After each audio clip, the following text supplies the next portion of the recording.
bénis ce matin. Nous allons étudier la parole de Dieu. J'espère que le projecteur va fonctionner.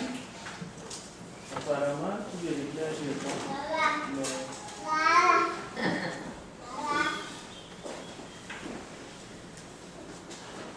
On va essayer de regarder. On va chercher dans la Bible 1 Pierre chapitre 4 à partir du verset 12. 1 Pierre chapitre 4 à partir du verset 12. Je vais demander à un frère qui a trouvé le texte de nous lire. Bien-aimés, ne soyez pas surpris comme d'une chose étrange qui vous arrive, de la fournaise qui est au milieu de vous pour vous éprouver. Continuez.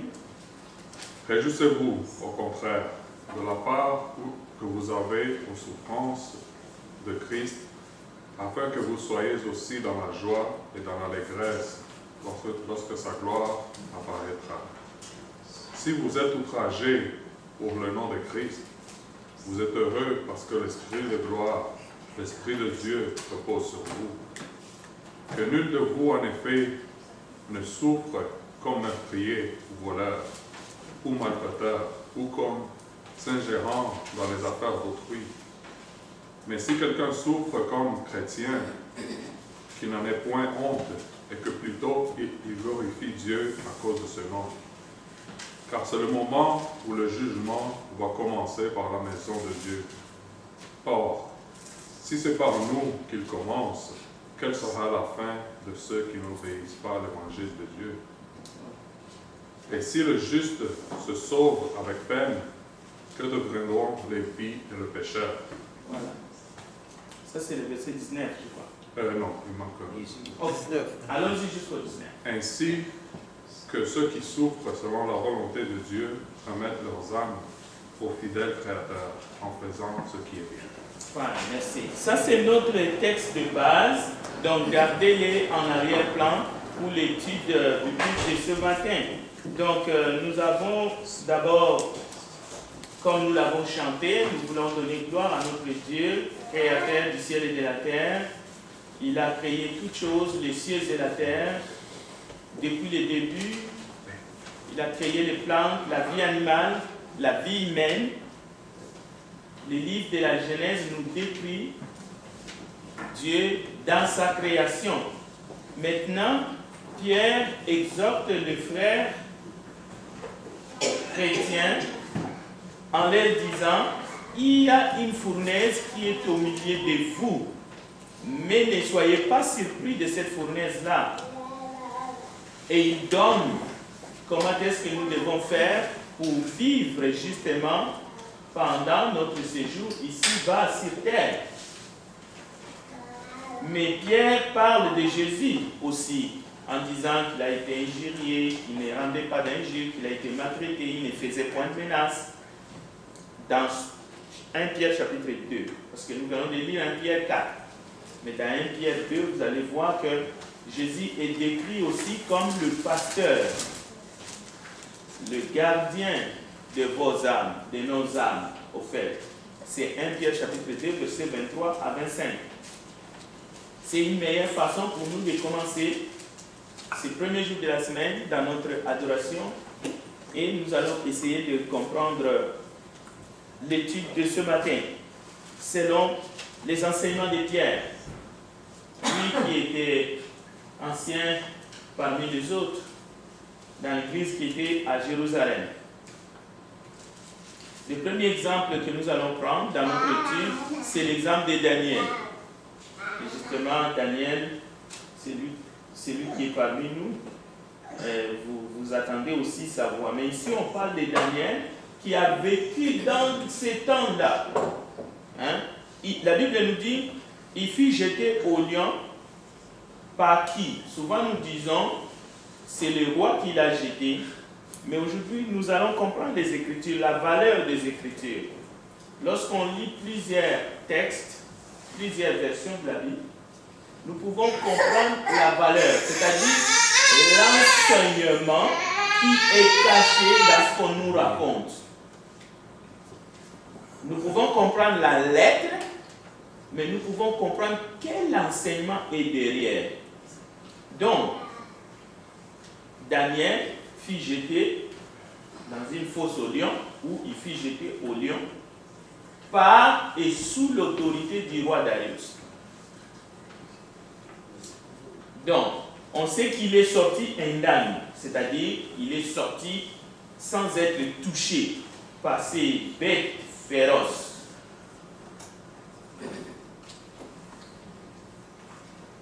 Mais l'essentiel ici, c'est de comprendre que c'est le roi qui a utilisé son autorité, mais de manière abusive, sous son autorité, par son autorité.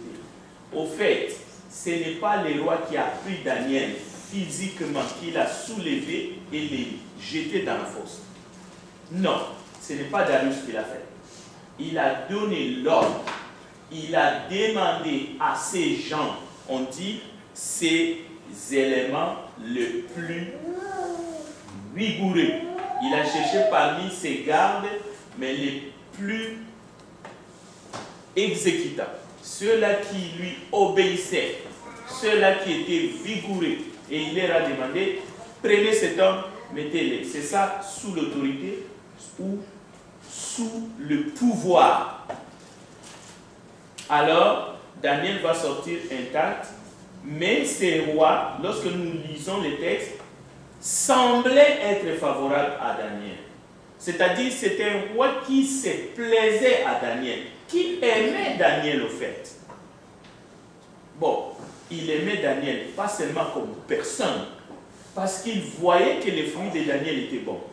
Il trouvait en Daniel une satisfaction, parce que Daniel gérait ou était quelqu'un sur sa façon d'être, sa façon de vivre, sa façon d'agir, et le roi Darius, lui, était favorable.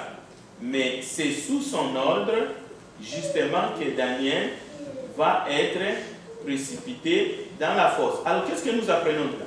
La première leçon que nous apprenons ici, il y a plusieurs types de pouvoir et d'autorité dans ce monde.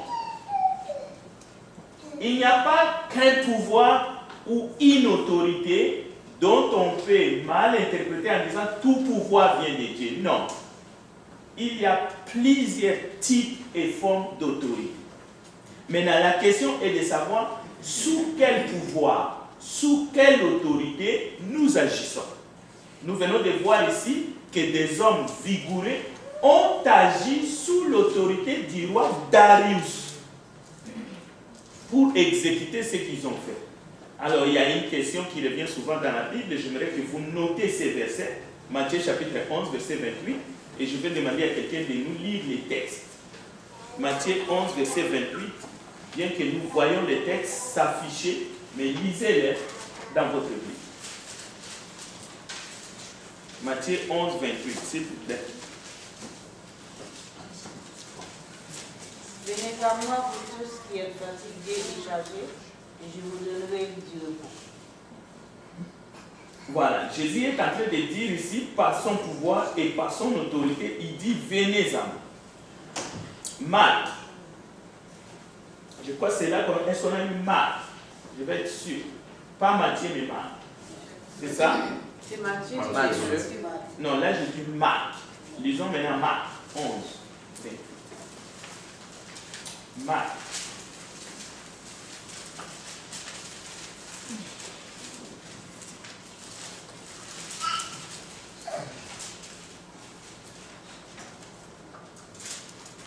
Venez à moi, vous tous, c'est la même chose.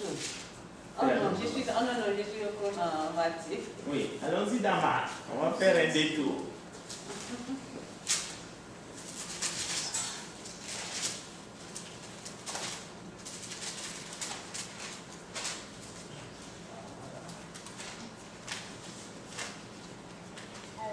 et lui dirent, Marc 11, verset 28, Oui. et lui dirent, par quelle autorité fais-tu ces choses? Et qui t'a donné autorité de les faire? Merci. Donc, vous avez écouté la question. Il lui dit à Jésus, par quelle autorité fais-tu ces choses? Qui t'a donné l'autorité de les faire? Donc, voilà ce que chacun d'entre nous devrait se demander comme question par rapport à tout ce qu'il fait, par rapport à ce qu'il fait subir aux autres. Par quelle autorité tu le fais? Qui t'a donné cette autorité? Ici, la question est posée à Jésus. Imaginez-nous. Donc, Jésus-Christ identifie deux possibilités, même trois. Si vous continuez la lecture, mais on ne va pas continuer, mais vous avez les textes au moins, vous pouvez continuer vous-même la lecture. Jésus-Christ identifie trois types d'autorité et de pouvoirs par lesquels l'être humain peut agir sous le soleil. Jésus continue, il dit, dans sa réponse, soit c'est sur autorité ou sous l'autorité, comme nous avons vu dans le cas de Daniel, soit c'est Dieu qui nous pousse à agir, soit nous agissons sous l'autorité de Dieu, c'est lui qui nous demande de le faire, soit ça peut venir des hommes. L'ordre a été donné par un homme, Darius, et ce sont des humains qui ont jeté Daniel, Daniel dans la fosse. L'autorité peut venir de Dieu, l'autorité peut venir des hommes. Et la troisième possibilité, l'autorité peut venir de Satan, du diable. Les Juifs agissaient sous l'autorité de leur propre, de leur père qui était le diable. Jésus leur a dit, vous avez pour père le diable, vous faites ce qu'il vous dit. Donc, vous voyez trois sources d'où peut émaner l'autorité ou le pouvoir qui pousse quelqu'un à agir. Donc, les Juifs, par exemple, dans notre étude, on dit un jour concernant le Seigneur, nous avons une loi. Selon notre loi, il doit mourir parce qu'il s'est fait fils de Dieu. Vous voyez, la source de l'autorité, la source du pouvoir, c'est ça. Mais ce n'était pas Dieu. Ils ont mal interprété la loi. Même si cette loi a été donnée par Moïse, par Dieu, et ils ont mal interprété la loi. Ça va arriver souvent où quelqu'un, la source de l'autorité qu'il agit est ailleurs, mais il peut tromper en disant, ah non, ça vient de la loi de Dieu. Non, non. Même la femme qui était prise en flagrant délit d'adultère, la manière qu'il voulait les lapider, elle, sans que son partenaire ne soit pas là, ne venait plus de la loi. Ça, c'est une fausse interprétation. C'est pour cela que Jésus les renvoie. Jésus n'a rien fait qui était contre la loi en disant qu'il ne fallait pas les lapider ou que c'est lui qui était sans péché de lapider. Jésus n'a rien fait de mal. Parce qu'il a vu que eux, leur source d'autorité était haute. Ils ont trafiqué la loi de Dieu. Nous continuons. Quand Pilate entendit cette parole, la Bible dit, Pilate eut peur. Il alla voir Jésus et il va demander à Jésus dans Jean 19, d'où es-tu? Mais Jésus ne lui donna point de réponse. Pilate lui dit, est-ce que c'est à moi que tu refuses de parler? Ne sais-tu pas que j'ai le pouvoir de te crucifier et j'ai le pouvoir de te relâcher? Jésus lui répondit, tu n'aurais sur moi aucun pouvoir si ne t'avait été donné d'en haut. C'est pourquoi celui qui me livre à toi commet un plus grand péché. Donc, ici aussi, Pilate est un type d'autorité. Mais Jésus précise, l'autorité de me crucifier, que je sois crucifié, celle-là, t'a été donné d'en haut. Sinon, tu n'aurais aucun pouvoir sur lui. Mais Pilate avait l'ordre et le pouvoir de faire tant d'autres choses qui ne lui venaient pas d'en haut. Ça lui venait directement de César. Un autre type de pouvoir, c'est celui d'Hérode. Hérode qui a décapité Jean sous son autorité. Ce n'est pas lui qui a pris Jean, il n'a jamais pris le couteau. Mais il va donner l'ordre. Dans Marc chapitre 6, on ne va pas les lire, ce ne sont que 2 exemples. Je vous donne le passage. Vous pouvez lire dans Marc 6, 17 qui dit car Hérode lui-même avait fait arrêter Jean. Il a fait arrêter Jean, c'est-à-dire il a donné des ordres à ces gens d'aller l'arrêter. Et il lui a mis en prison et il lui a fait lier. Ce n'est pas lui qui a lié.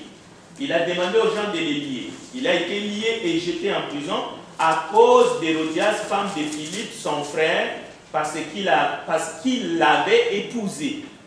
Hérode n'avait pas tenu le couteau dans ses mains, mais il a usé de son pouvoir, de son autorité, pour donner l'ordre que toutes ces choses soient faites. Et les autres ont fait cela sous son ordre, sous son autorité. On ne peut pas prendre la parole de Dieu pour aller dire que c'est Dieu qui est en train de donner l'ordre à ceux qui ont lié Jean, à ceux qui l'ont décapité, de faire cette œuvre-là. Non. Voici un type d'autorité qui vient directement de l'ordre. Et pas de Dieu. Donc il ne faut pas confondre justement le pouvoir de Dieu et essayer d'élargir tout et de mettre tout sur le dos de Dieu. Non. Ça c'est perdre. Bien. Job chapitre 2 verset 9. C'est un exemple. Un dernier, on connaît les textes, on ne va pas les lire. Je vais les citer pour vous, s'il vous plaît, vous pouvez suivre dans la Bible. Sa femme lui dit, tu demeures ferme dans ton intégrité, maudit Dieu eux-mêmes. Mais Job lui répondit, tu parles comme une femme insensée. Quoi? Nous recevons de Dieu le bien, nous ne recevrions pas aussi le mal. En tout cela, Job ne pécha point par ses lèvres. Cela veut dire, malgré, appelons-le peut-être la suggestion qu'il puisse maudire Dieu, Job n'a pas maudit Dieu. Il refusa de maudire Dieu. Et la Bible dit, en tout cela, Job ne pécha point. Il aurait pu le faire.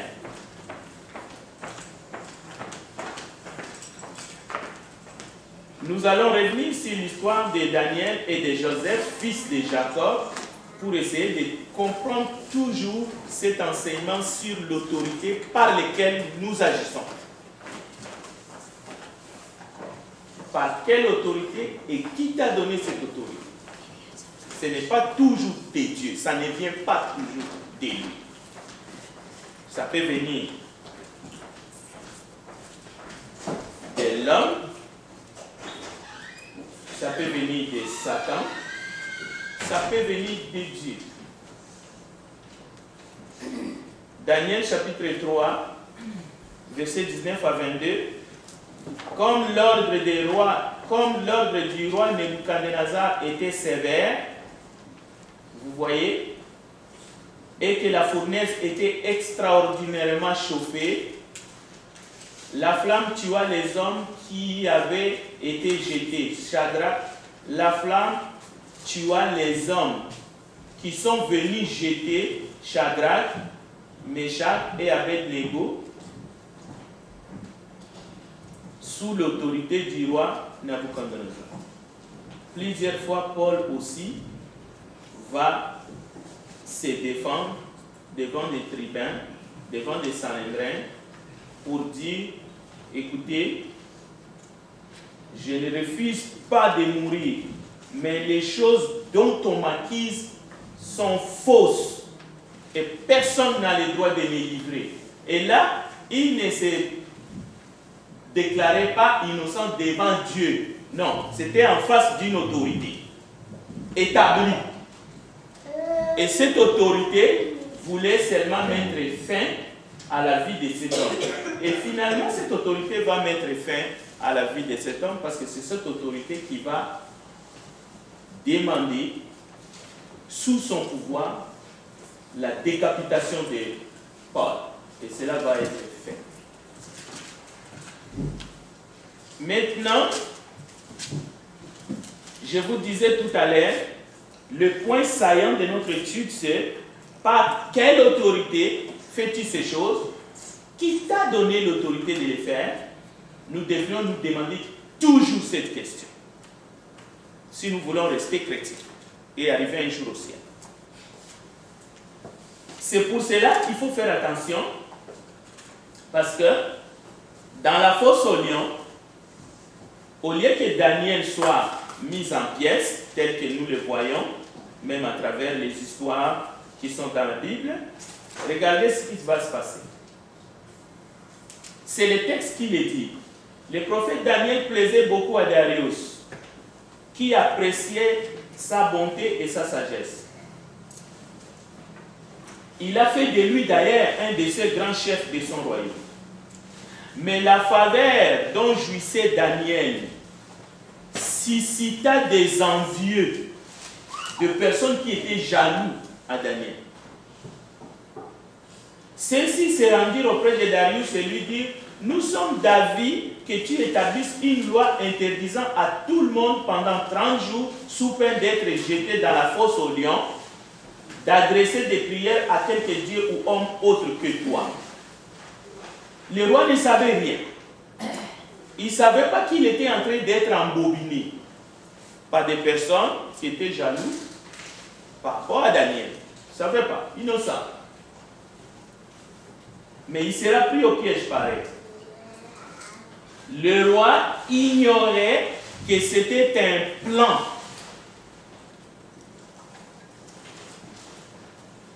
Dans cette loi que lui-même il allait voter, il y avait un plan contre un homme. Il va mettre par écrit ses plans et il va dire que cette loi que je mets est irrévocable. Ça va s'appliquer à tout le monde. La loi est publiée. Daniel est au courant de la loi. Ses ennemis savaient ce qu'il faisait. Et lui, il a continué d'invoquer le Dieu du ciel. Et c'est là que Daniel va être surpris en train d'invoquer le Dieu du ciel. Et Daniel va refuser, justement. Le plan va réussir. Le plan réussit contre Daniel. Mais le plan réussit contre le roi aussi. Daniel et le roi, les deux sont pris en tenaille par les ennemis de Daniel. Lorsque Darius va apprendre que la loi c'était pour viser Daniel, qui était son protégé à cause de sa bonté, la Bible nous dit, le roi fut chagriné. Cependant, le roi dit à Daniel, écoutez bien le texte, puisse le Dieu que tu sers te sauve lui-même. Que le Dieu que tu sers, que tu invoques, puisse te sauver lui-même. La Bible nous dit, Darius n'a pu dormir de la nuit. Son trouble dans son sommeil était grand. Le lendemain matin, il courut à la fosse aux lions. Il crie, Daniel, ton Dieu, a-t-il pu te sauver des lions? Écoutez la réponse de Daniel. Mon Dieu a fermé la gueule des lions, lui répondit Daniel, et ils ne m'ont pas fait de mal. À ces mots, le roi fit tout heureux. Il fit tirer Daniel hors de la fosse et ordonna d'y jeter tous ses accusateurs.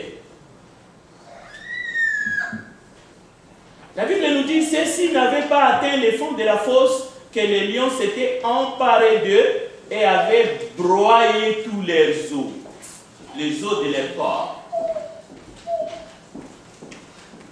Darius écrivit ceci à toute la population de son royaume. J'ordonne à tous de respecter le Dieu de Daniel. il fait des grands miracles, il fait des grands miracles, donc le Dieu de Daniel, il a sauvé Daniel de la griffe des lions. Nous sommes en train de lire Daniel chapitre 6, versets 1 à 28. Ils ont cru être capables de rouler les rois, être capables de rouler Daniel. Ils ont été pris dans leur propre piège. Ils sont tombés dans les trous qu'ils ont creusés eux-mêmes. Ça, c'est l'enseignement que nous avons besoin de comprendre définitivement pour savoir la nature du Dieu très haut. Celui que nous adorons, celui que nous servons. Il est comme ça. Il agit comme ça. Maintenant, allons-y chercher un autre texte dans Actes des Apôtres, chapitre 20, que Dieu nous aide pour comprendre la valeur spirituelle des Écritures. Parce que la Bible s'interprète elle-même. Toute déclaration doit être appuyée par les Écritures. Sinon, c'est une distraction. Lisons maintenant Actes chapitre 20, versets 28, 29 jusqu'à 30. Je demande à un frère ou une sœur qui a trouvé de nous lire les textes suivants. Actes chapitre 20, Actes 20, 28 à 30. Prenez donc garde à vous-même et à tous les troupeaux sur lesquels le Saint-Esprit vous a établi et fait pour faire l'Église du Seigneur, qu'il est acquise par son propre sang. Je sais qu'il s'introduira parmi vous, après mon départ, des loups cruels qui ne failleront pas les troupeaux, et qu'il s'élèvera du milieu de vous des hommes qui enseigneront des choses pernicieuses pour entraîner les disciples après. Jusqu'à 30? Oui, jusqu'à 30. Quelles sont les choses qui sont enseignées dans l'Église que le Christ s'est acquis par son sang dans le but d'entraîner les disciples? C'est ça la question qu'il faut se poser. Quelles sont les choses qui sont enseignées dans l'Église dont Paul fait allusion? Si vous continuez la lecture, si vous lisez, vous allez voir, ce sont des philosophies. Des choses qu'on raconte sans appuyer par une parole écrite de Dieu. C'est des philosophies humaines.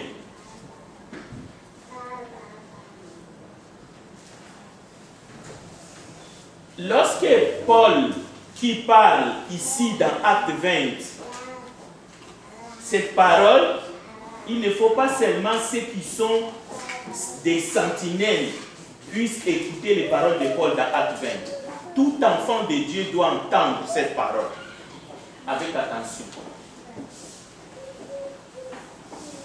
Avant sa conversion, Paul, le persécuteur, Jésus va lui dire: je suis Jésus que tu persécutes.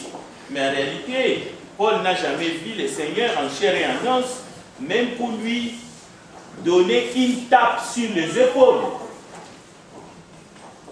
Aux brebis qui sont à sa droite, si vous lisez Matthieu 25, vous allez voir, Jésus dit: j'ai eu faim, mais vous ne m'avez pas donné à manger. J'étais en prison, vous n'êtes pas venus me voir.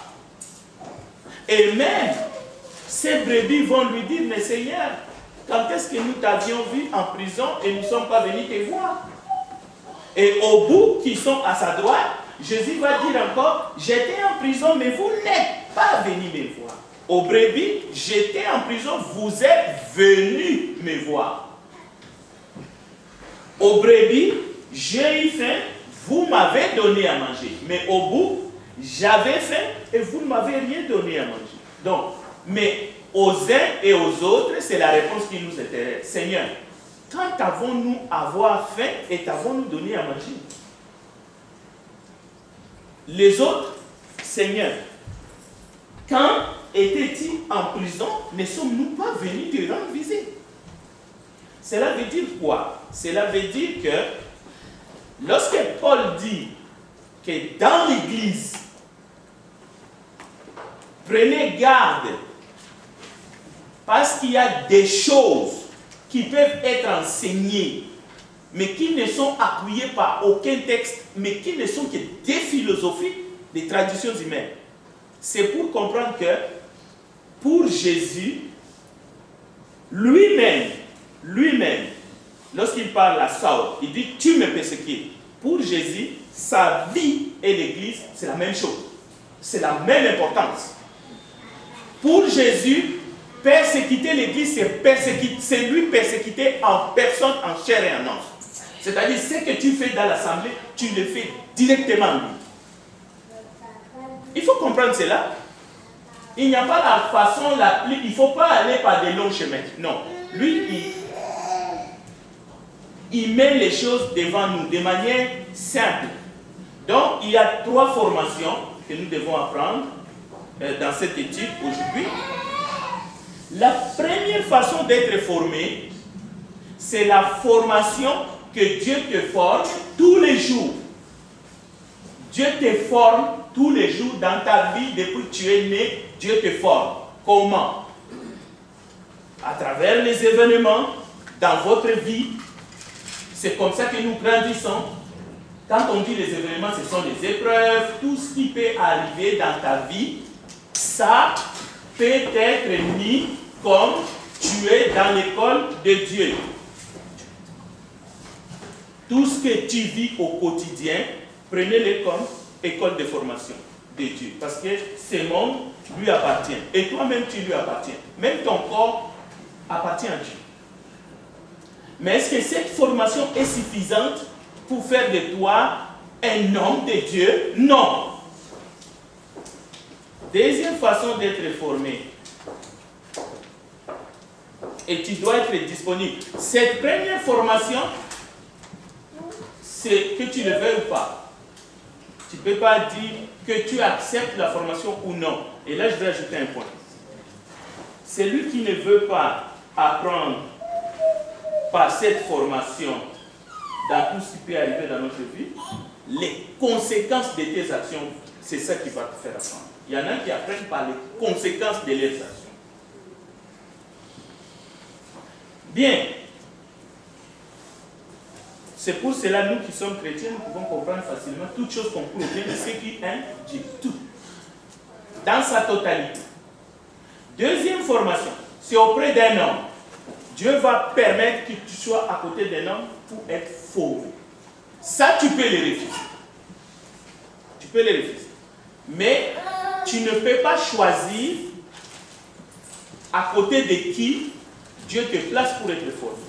Tu peux aller faire l'apprentissage dans le travail du monde, tu choisis la personne que tu veux qui t'apprenne, la menuiserie, des choses comme ça.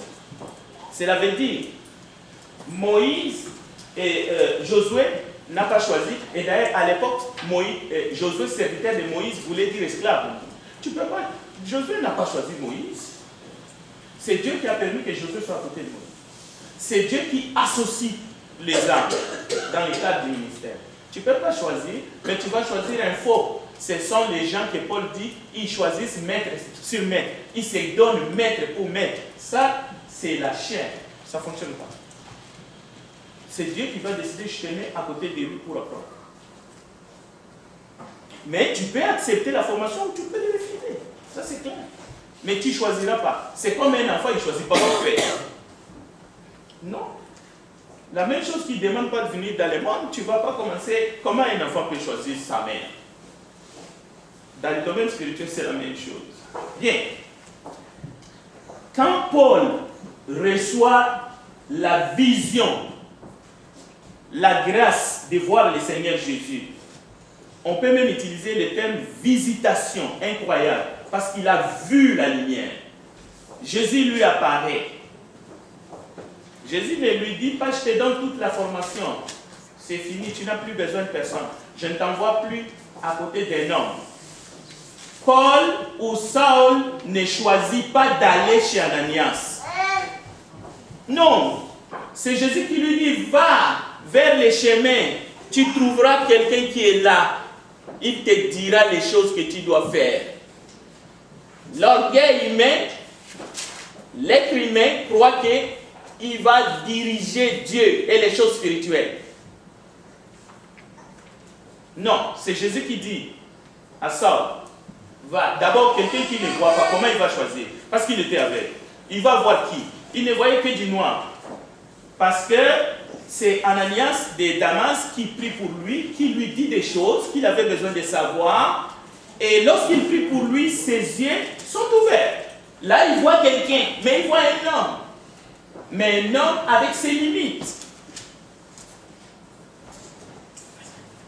Et Jésus est allé plus loin parce que Jésus a dit, il te dira tout. C'est que tu dois faire. Celui qui te dit tout ce que tu dois faire n'est qu'un outil, un canal que Dieu a choisi pour toi. Ce n'est pas toi qui dois le choisir. Il y en a qui vont dire, oh non, Paul, il a dit qu'il prêche, ce qu'il prêche, personne ne lui a enseigné, il a appris ça par révélation. Non, c'est la confusion. Il a eu la formation de base par Ananias. Et dès qu'il a fini ça, il a parlé clairement. Il a commencé à parler. Il est passé à la prédication. Ça, c'est important. Donc, ce que tu fais, par quelle autorité tu le fais et qui t'a donné l'autorité de le faire. Maintenant, nous concluons un peu. Si nous avons à cœur, et la troisième formation, parce que je dois terminer, j'ai parlé de la formation que Dieu nous donne en tant que création, créature, en tant qu'homme, dans le monde, un homme, Dieu peut te mettre à côté d'un homme, et nous avons des exemples. Et la troisième formation, c'est ce qu'on va recevoir dans l'Église, qui est la colonne et la pluie de la vérité. C'est que nous sommes là. Mais il n'y a aucune de ces trois qui est suffisante en elle-même. Aucune. Il faut les trois. Il faut les trois. Il faut que la formation soit complète.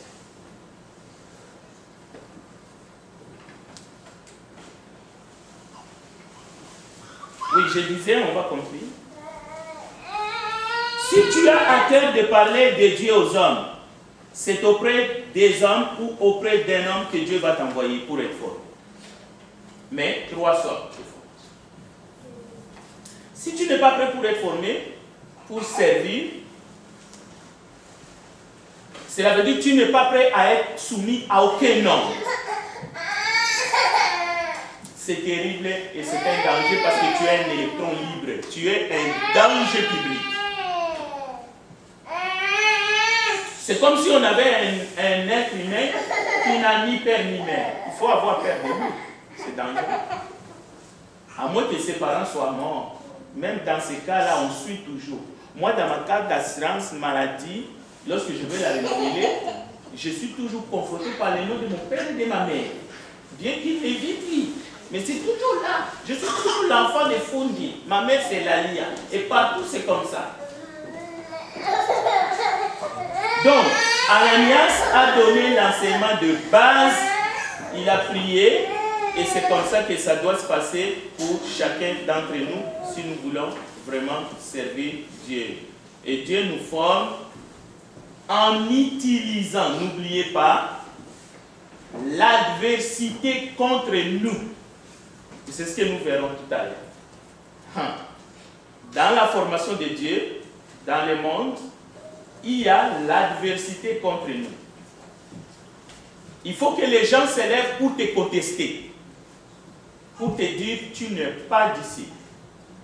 Tu n'es pas appelé à faire ce que tu fais. C'est ça l'adversité.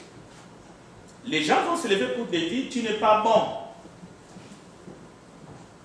Mais il ne faut pas être découragé. Mais il faut suivre la formation. Mais si tu te rebelles d'un coup, je ne veux plus la formation. Donc, moi, c'est Dieu, c'est Dieu, c'est Dieu. Impossible.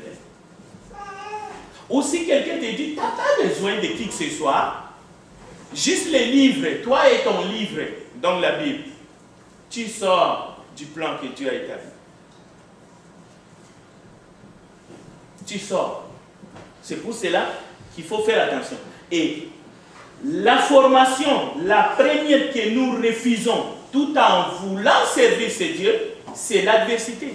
C'est lorsque Dieu utilise les éléments contraires, la contradiction, nous refusons. Écoutez, tu veux que les autres soient testés. Tu veux que les autres soient éprouvés. Mais toi, tu ne veux pas être éprouvé. Toi, tu ne veux pas être testé. Tu n'es pas prêt pour servir le Dieu vivant.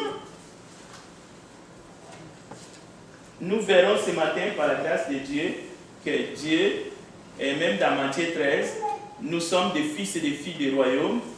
Dans tes gènes spirituels, il y a le marque de Dieu. Et si tu as le marque de Dieu, tu dois accepter d'abord les épreuves, tu dois être testé, tu dois être tamisé pour que tu puisses servir le Dieu vivant dans ce monde. Mais par qui tu dois être testé? Qui va te tamiser? Satan. Maintenant, si toi tu penses que tu as reçu la mission de tamiser les autres, tu es fils du diable, fille du diable. C'est ça que nous allons découvrir ce matin par la grâce de Dieu, parce que Dieu nous dit, aucune tentation ne vous est survenue qui n'ait été humaine, mais Dieu est fidèle et ne permettra pas que vous soyez tentés au-delà de votre force.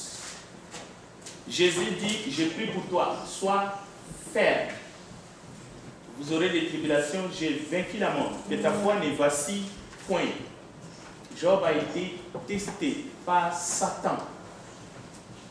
Il a été mis à l'épreuve par Satan. Ça, c'est l'adversité.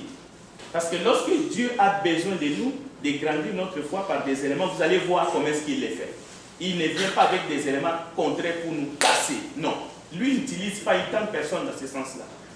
Dans le sens du mal, ce n'est pas Dieu, c'est notre ennemi.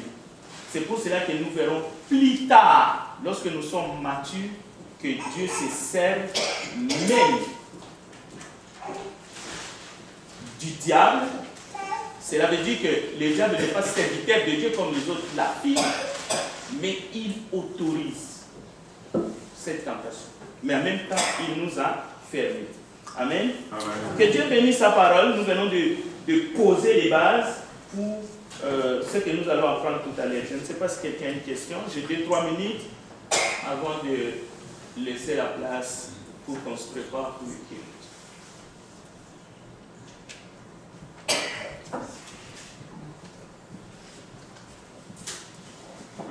Oui. Oui.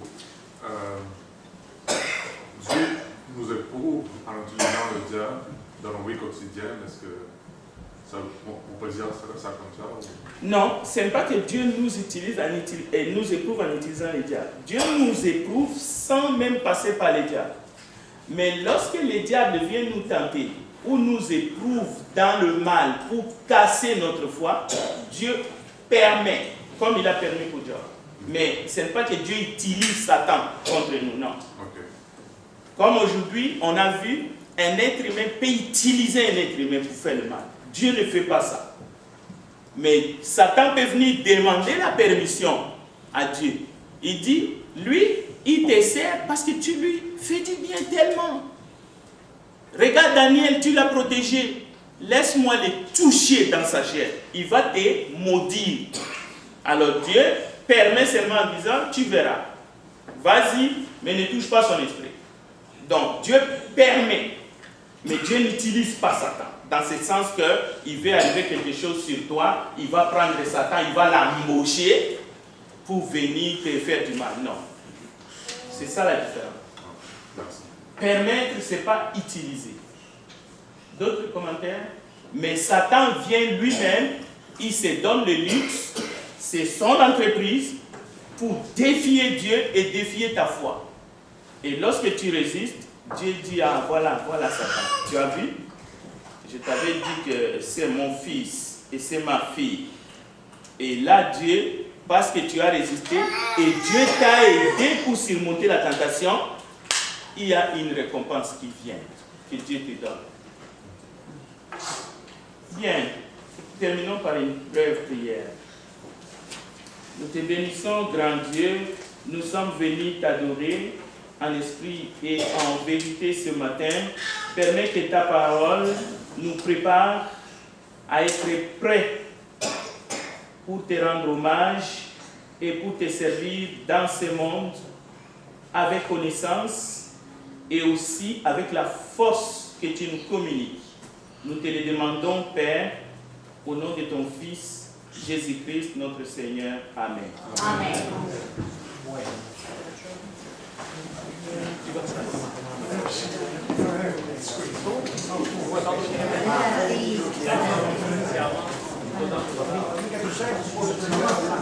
Amen.